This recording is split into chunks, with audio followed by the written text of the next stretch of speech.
Hello, everyone, and welcome to the 2023 AGM for Regen Digital Proprietary Limited. I'd like to welcome you all wherever you are. For me, I'm tuning in from Awabakal and Darkajing country between Sydney and Newcastle, otherwise known as Lisarow. I'm going to be handing over to Rowan to articulate the majority of this meeting and run the majority of this meeting. I just thought I'd do a few of the more mundane things. We have our notes from our previous AGM, which were sought and provided, and I'd like to pass or raise the motion that these notes from the previous AGM be admitted. Any seconders? Yeah, I'll second. Woody. Thanks, Liz.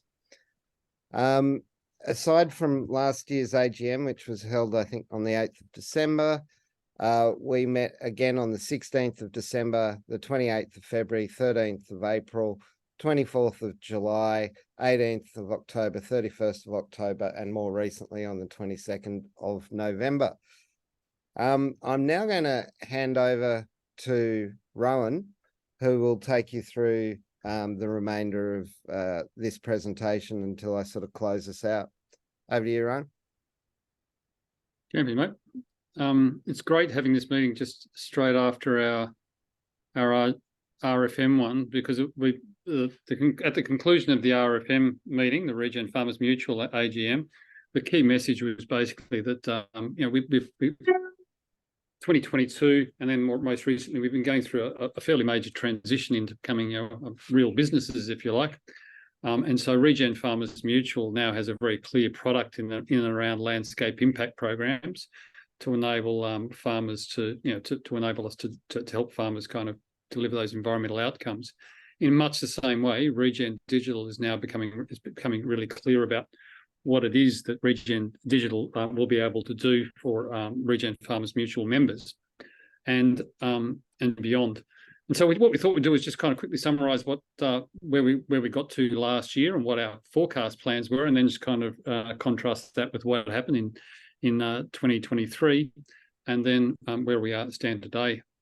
So there was a couple of key things that we spoke about at the last AGM. One was this that we foreshadowed that we were looking to do a traceability project funded by the Department of Ag in the McDonald's beef supply chain.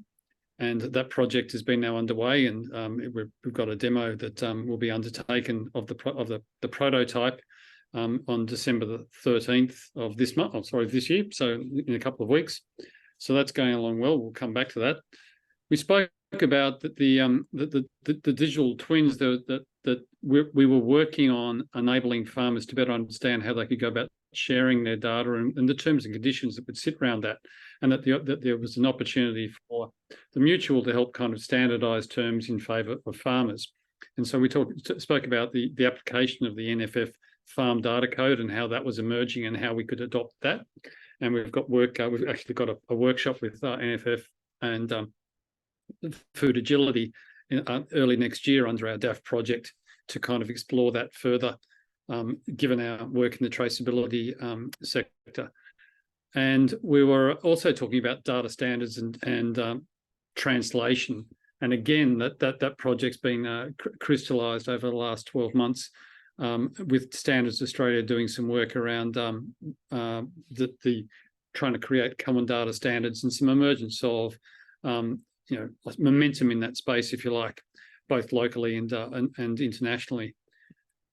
And we also kind of had a sense of what we'd like to be able to report. So we had this idea of, we had a kind of a prototype or a mock-up of what the carbon emissions reporting might look like, what biodiversity reporting might look like, what deforestation reporting might look like. And those three elements are all being tested and in our DAF traceability project at the moment. So relative to what we said we would do, we've been tracking pretty well.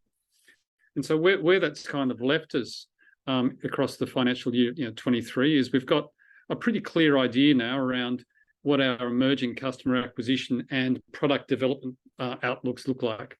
So customer acquisition starts from the strengths of the mutual in and around landscape impact programs.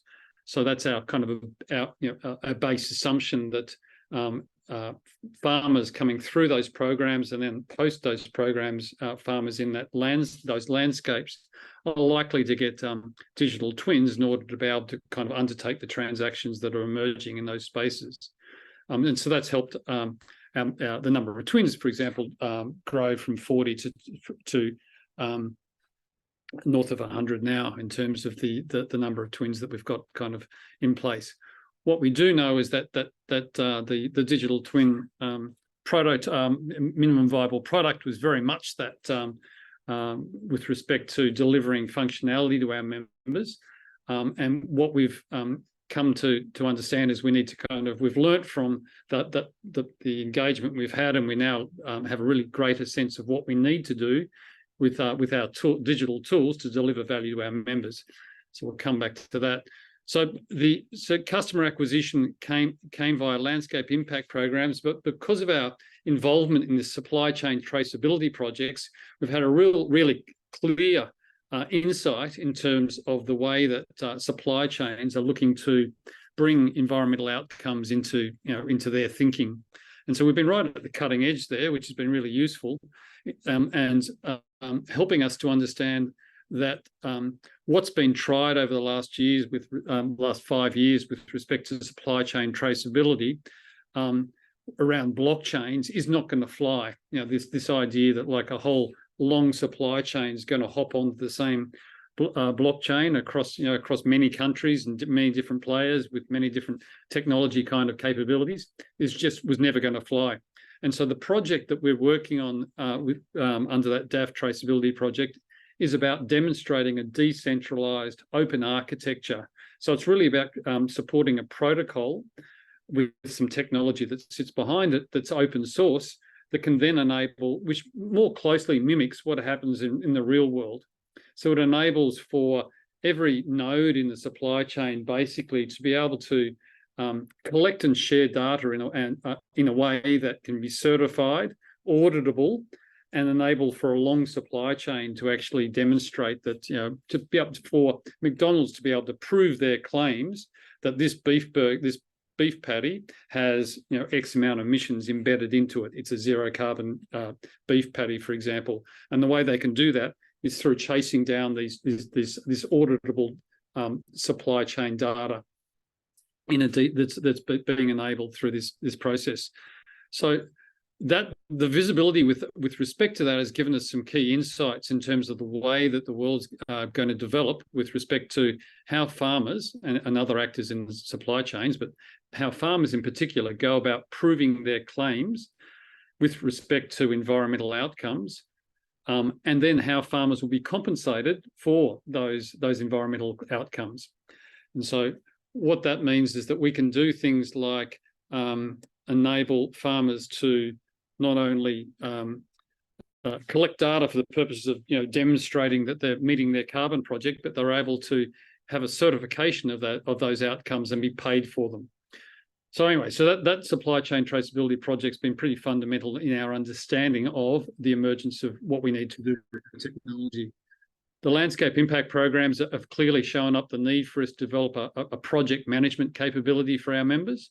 That like if a member is undertaking a project, if it's a carbon, a biodiversity, or even entering into, as we now understand it, a green loan product with a bank, what that member is actually doing is entering into a contract to engage in certain actions and then to prove that they've done those. And so these landscape impact programs are kind of demonstrating that in order for our farmers to be able to manage the projects that are emerging from those programs, they need a tool to help them do so. And the third thing that's kind of emerged is that we've, through our first landscape impact program, the farmers in the Trap Rock were able to identify a common kind of thing that they could undertake, which was to protect and restore boxgum grassy woodland in that region. And through our kind of involvement in the biodiversity kind of forums globally, we've been able to kind of put our foot forward to participate in the World Economic Forum Biodiversity Credit Auction to be held next year in the second quarter. And what we're proposing to do for that is to have a native woodlands credit that would enable our farmers in the trap rock to be able to effectively be paid for the biodiversity outcomes that they can deliver through that protecting and restoring of box gum grassy woodland. And again, because of our playing off our involvement in this supply chain traceability and this idea of proving claims in a verifiable way and getting compensated for it, we now understand that we can use that same technology to underwrite the reporting and verification of these biodiversity credits. So what we're starting to see is this repeatable pattern that is that makes up what Regen Digital, the product offer or the service offer of Regen Digital. And it's got three components. It's got, in the first instance, an opportunity finder for members, for farmers. So a farmer can hop onto our website and enter in some data about their farm and be kind of introduced to the potential opportunities they may have on their farm. And that may be, with respect to carbon, carbon sequestration, you may be able to plant trees in these areas. It may be with respect to biodiversity and the emerging ways that we can address that. But it can equally be with respect to, are there government grants that you might be able to apply for in your area? Or are there potentially green loans or other types of products that you might be compensated for or get benefits for delivering environmental outcomes? So that's now we've got a sense that that's a really valuable piece that because of our trusted nature that we can use to help educate farmers about what they can possibly do, but then to step them into a process where they then create if they choose to enter into one of these products, they can then create a digital twin to be able to then start the management process to enter into a relationship to deliver those outcomes and to effectively enter into a contract to deliver those outcomes in exchange for payment. And so in order to get those outcomes, we're building this second part of the tool, which is project management. We help the farmer manage that project. So if it's a carbon project, we help them understand that it's time to, for example, they get an email, it's time to do your fire management plan, and they go off and do their fire management plan. They get it with their CFA and they upload it to the digital twin. That project management capability becomes a way for increasing the robustness of projects, project governance, if you like. And so it's a value to any counterparty that wants to actually compensate farmers for doing good on their land. So if you think about that, if we're helping farmers to actually manage the projects that deliver the environmental outcomes, then we're able to do this last part and help them prove the claims that they've actually delivered those outcomes and then receive payment. So the third part ties back into that supply chain traceability. We'll be using these verified claims, these verified credentials to enable farmers to prove they've done what they said they'd do under whatever that contract is. So that's using Regen Farmers, the strength of Regen Farmers Mutual as a mutual or as a cooperative to be the what's called a trust anchor, the issuing authority of the certificate. So RFM will issue the certificate saying the farmer has done what they said they'd do. The farmer, in order to get that certificate, will share the data that's needed to actually demonstrate that they've done what they'd said they'd do, so that they'd share a snapshot of the data that's required to be able to get the certificate issued. The certificate's issued by Regen Farmers Mutual, and that certificate plus a small parcel of data can get passed to different buyers, whether it's a carbon credit buyer or whether it's, for example, an impact investor who's invested in a farm, an outcome in a region that a farmer's participating in. So we're starting to get a really good sense of these three levels of product and services that the mutual that Regen Digital is looking to offer members. And so when you think about that from a customer acquisition strategy, we're going to be moving beyond simply relying on landscape impact funds for bringing our members on, because we're going to have the opportunity to kind of introduce farmers to more broadly to the environmental kind of assets on their farm and what they can do with it. which leads nicely to the really, really important bit in this is while we've got a better sense of it, we've now been really fortunate in hooking in Luke, who most of you have met now, who is our Chief Technical Officer. He's our CTO. He's the guy that's going to be helping to build the software. So that's kind of where we're landing in terms of a financial report. Because it's a pretty simple business, there's not too many moving parts. So up till now, we've been kind of somewhat constrained from an earnings perspective. So we've been minimising the build costs as we, with respect to building out Regen Digital, given that we haven't had a really clear sense of what the model was going to be. And so you'll see in terms of the major expenses, we had 132,000 in total expenses in the financial year 23, which was paid effectively to Open Team to kind of help us develop the Regen Digital digital twin using the open source software, the FarmOS. And the employees, it was just my salary basically and on costs associated with that. The other, we had only 12 grand in subscriptions because we've only got a few members paying subscriptions currently. And importantly, from a financial perspective, in addition to the $500,000 that we raised in the prior financial year, in October of 22, we issued $300,000 in a convertible note to two funders.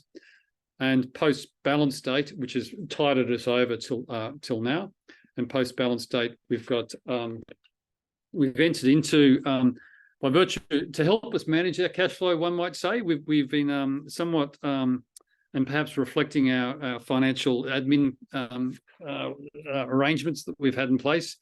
We've been a little bit slow in paying our VAS, which is given rise to the need to enter into a payment plan with the ATO, which we're spreading that cash flow kind of requirement over the months to March 25, which helps us kind of transition. Thank you, the tax office, for helping us fund our business, our cash flow requirements for the short term. And importantly, to note that we're looking at a capital raising in probably late Q1, early Q2, and that's based on the coming together of the both our understanding of the business model, but more importantly the kind of the prototype or the new look platform that Luke has been developing. So that probably takes us to the end of that. So what we thought we might do is to turn over to Luke to maybe talk to the technology roadmap. Sure. Yeah. Thanks, Rowan. So as Rowan was describing before, there are these three kind of key major areas we're looking at. The opportunity finder, which then, kind of facilitates this flow for farmers then into the project management software, which is where their digital twin will be hosted, and they can then carry out the projects or the certifications that they've been recommended from the opportunity finder. And then finally, that claim manager. So, once they have those claims, being able to prove it and then receive the financing for it. So starting at the opportunity finder, the key technical piece here is really making it easy for any farmer to go through the flow and provide as little as just their boundaries. But if they have that information on their carbon emissions, assets that they have on the land, farm dams, and it really helps us build a picture of, the farm, both natural capital assets, but then also the opportunities that can be that can sprout off from that, which eventually will lead into the project management software. But I guess from a technology point of view, an interesting thing that's kind of fallen out from this is we can use a lot of what we've built with the opportunity finder to better support some of the landscape impact programs. So namely around a lot of the maps that we're developing, we've realized that we can get the entire catchment, export that. And so there's this piece that kind of sits in between the opportunity finder and the project management, which is this automated pipeline that is developing or produces a digital twin for farmers. And you can imagine it, what we have at the moment is a report that gets generated as a PDF. You can view it on the web app as well, but just a simple report that has all of the layers that we've found, whether it's the National Vegetation Information System. We generate slope maps, contours, traveling stock routes. There's a whole bunch of layers. I think we're at about 15 maps that we're producing for these reports. And it sits really nicely in between this opportunity finder and then the project management system. And so then moving on from the opportunity finder into the project management software, this is really where we want to develop kind of in-house the capabilities to manage your own digital twin. So that's uploading data, sharing that data, and having data sovereignty over that entire process. From here, this is where we also want to be able to run kind of the more of the project management stuff. So if you have a carbon traceability project linking up with your MyMLA account, if you have one, and bringing down all the NLAS codes, that's the National Livestock Inventory System, and also facilitating kind of checklists. And you can see on the right here, Open Team, with our ongoing collaboration, they're developing a piece around biodiversity in the traceability project that we're working on, and we're kind of taking on the livestock side of things. And we're working together and seeing, okay, what works for users in terms of the UI and the UX, and how are we going to kind of merge these together going forwards.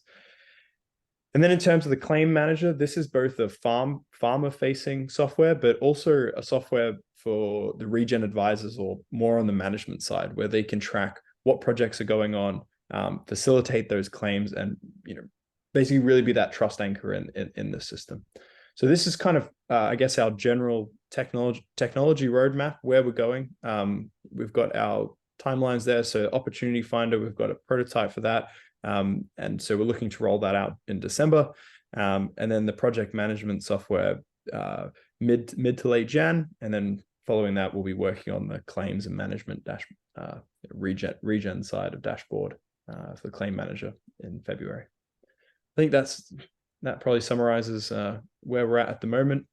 It's been a fast-paced month since I've joined, but it's good to get some code down and some prototypes out. So yeah, we'll stay tuned. That's awesome. So just, you can get a sense of the timing there, and it's important. Like, we will be looking to pilot this whole flow from Opportunity Finder, project management to claims manager with this in the beef supply chain for McDonald's. So that's to be undertaken. We've got funding for that to undertaken in 2024. So this will all come together pretty nicely, over the first half of next year. Is there any questions on that, or to ask Luke in particular while we've got him? Who's your focus group? Who are your guinea pigs? Is that us? Yeah, I would say for the Opportunity Finder, we're developing a few different variations on the Opportunity Finder just to figure out, what is the most natural flow through. And with that, just getting the widest possible group of farmers or users on that is key. And then from the project management standpoint, once we do roll this out with the carbon traceability project, I think that's where our key feedback is going to be. And so we'll iterate on that. So is it a natural cohort, these landscape impact, these 40 landscape impact pilot farmers?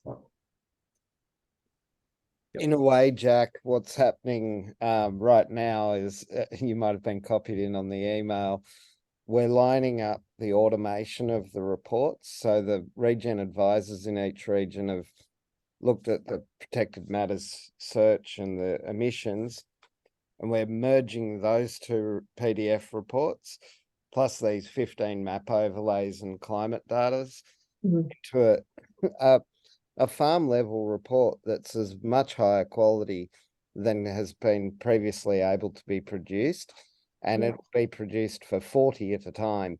So the capacity to actually generate scaled but tailored individual reports, which is required for the landscape impact programs, that's being made real. Like tomorrow we're running the batch, so it's all happening.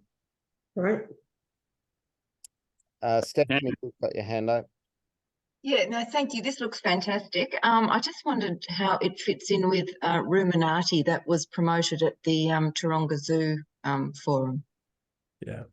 So with the reports that we're generating, what he was talking about tomorrow, that'll be with the Ruminati calculation. But we're also exploring the opportunity for working with the AIA and their calculator.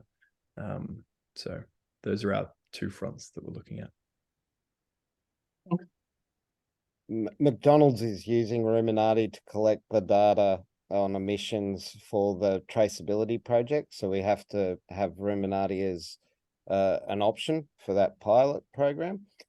The AIA calculator, if you're not familiar, AIA is funded by all the RDCs and is multi-commodity. So if you're beef and wheat and beef and horticulture or wheat and sheep, you'd typically be having to use different calculators, and any of those calculators are estimates.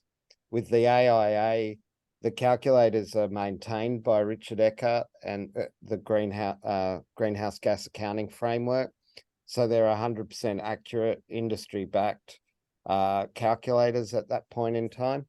And so we think that the AIA gives us broader capacity to do emissions calculations than Ruminati, which is almost purpose-built for the McDonald's supply chain these days. Yeah, and one other opportunity it unlocks is we don't have to go into Ruminati and do the calculation and back out. The AIA has its own kind of back-end access that we can leverage, and so we'll be able to do the calculations all in our own platform. And as part of the opportunity finder, it's actually already been built, kind of a walkthrough on, provide your number of cattle, fuel inputs and fertilizer application. So we've started working on that already. So this comes back to the kind of the advantage of the being part of the mutual, and one of our 10 principles being data sovereignty for our members. So if we're able to enable our members to manage their data in in their environment that they own, and enable them to kind of engage with service providers that may or may not be offering products within their environment, then that's a pretty good place to be. And it's actually we've been testing with just starting to test with a few different I suppose financial kind of players in the market to see how they respond. And in initial conversations, we've had one fund manager going, "Oh, can we?" before we even got to the point of going, "Well, we're thinking about how we bring others onto this platform into our opportunity finder." They were putting their hand up saying, "Can we get our fund on there?" And we, in talking to one of the major banks, they immediately went to the claims manager side, going, "Well, our climate impact section have been struggling with this the whole time." And one of the advantages of our verified credentials approach, this decentralized approach where it's around verification. So it's the certificates issued by RFM, but with the certificate, you can have a limited data set that the farmer agrees to share for the purposes of reporting, for example. And that certificate and that data can be passed in such a way that it can be consumed by either the supply chain or an investor or a bank by their accounting system. So we're kind of enabling for better reporting, a higher kind of credibility, if you like, because it's coming with these verified, with the RFM verification process. And cooperatives in the past have been shown to be good entities to do that. Because if you think about that idea of you've got 100 members and one member does something wrong, then the other 99 members are either saying you either fix that or you have to get out of the mutual because it's impacting the rest of us if you're undermining the credibility of our certification. So we think that this, like the way this plays, this technology plays with the mutual and our mutual structure, places us in a really strong position for providing members with a really valuable tool going forward.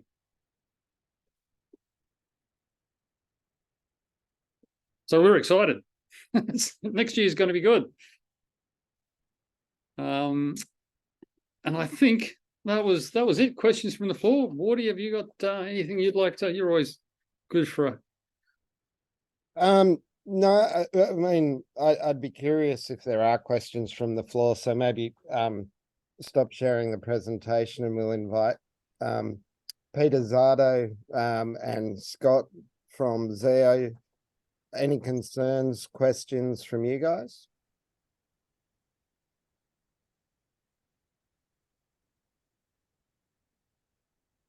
G'day, guys.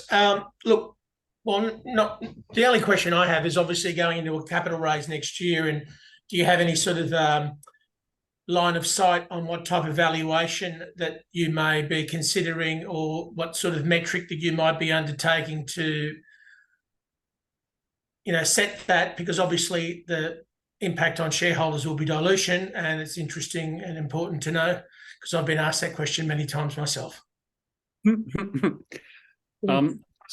So it's important that we recognise that the Regen Digital isn't a grow it and then for the purposes of selling it to Google or someone. So the purpose of Regen Digital as an investment is a yielding kind of investment.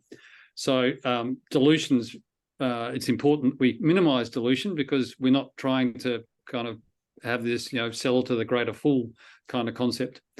So what we're looking at, quite probably, like it's early days, but it's coming up pretty quickly, is as a convertible note type structure, which will enable us to kind of defer dilution to a higher valuation, and really haven't gone down the path yet of too far of what that valuation might look like.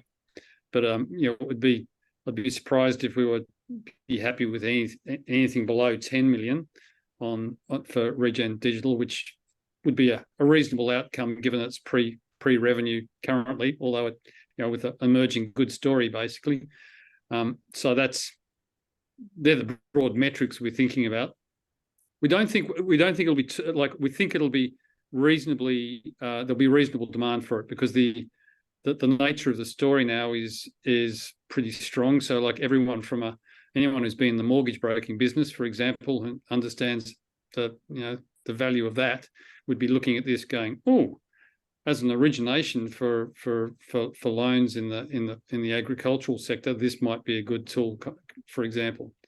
So yeah, so we think there'll be a few places we can get the capital, and we're not going to ask for a lot either. We'd be trying to minimise. So the way we're kind of approaching the Regen Farmers Mutual group in total is the funding is required for whatever that particular part of the business needs.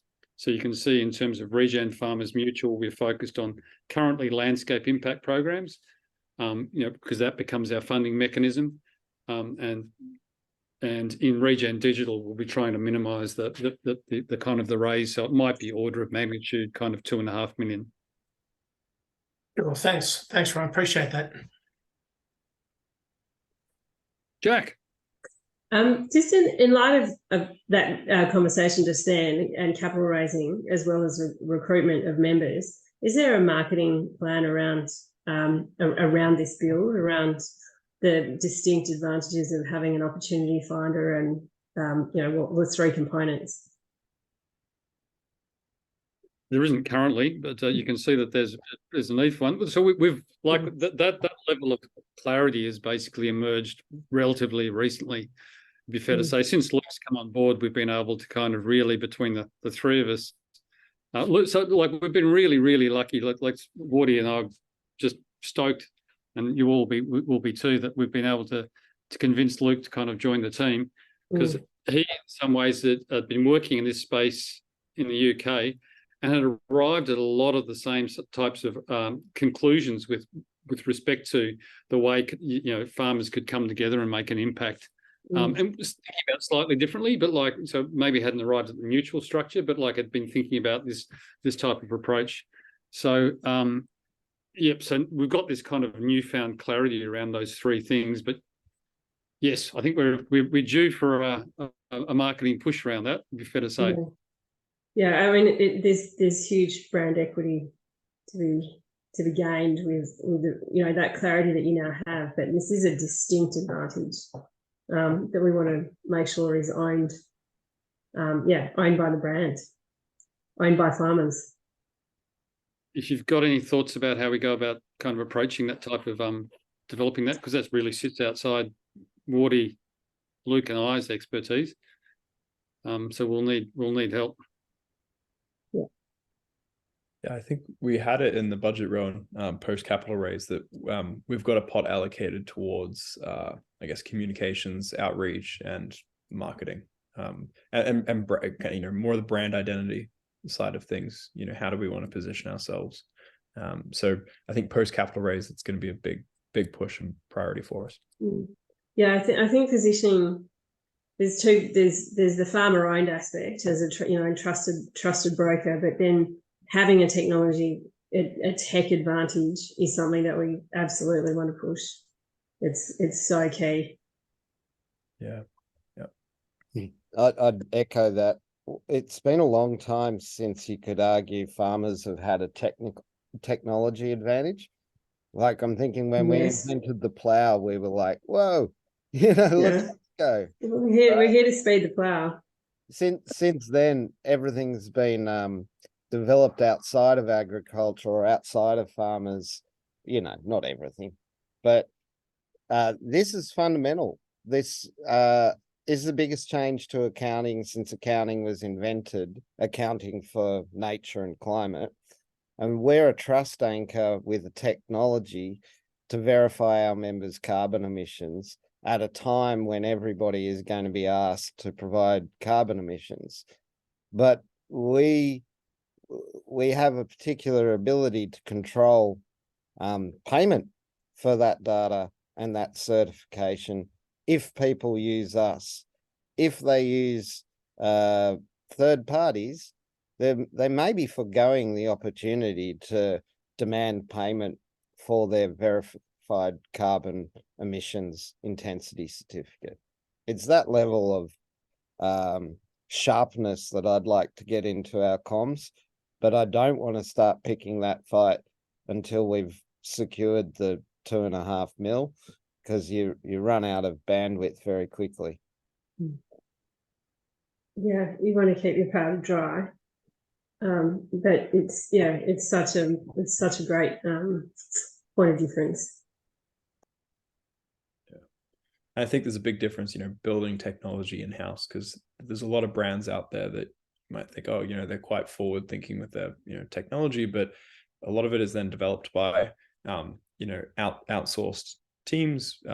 And I think having that capability built in-house is such a big differentiating factor, and it's going to be our mission. Over time, we want to start building up both this automated geospatial data pipelines. That's really going to be the cornerstones. That as Wardy was saying, when it comes to producing these reports, they're not taking an hour. We can get them done in under 60 seconds. And then maybe but equally demonstrating that story that this flow is built by farmers. So you are testing it, breaking it and testing it with farmers. Yeah. And it is in-house, and it's not some white labeled stack of someone else's code that's all put together in a pasta.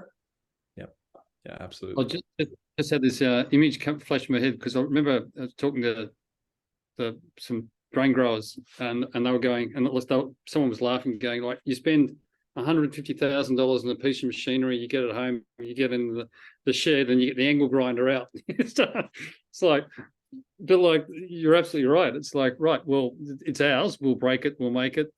That's pretty good concept.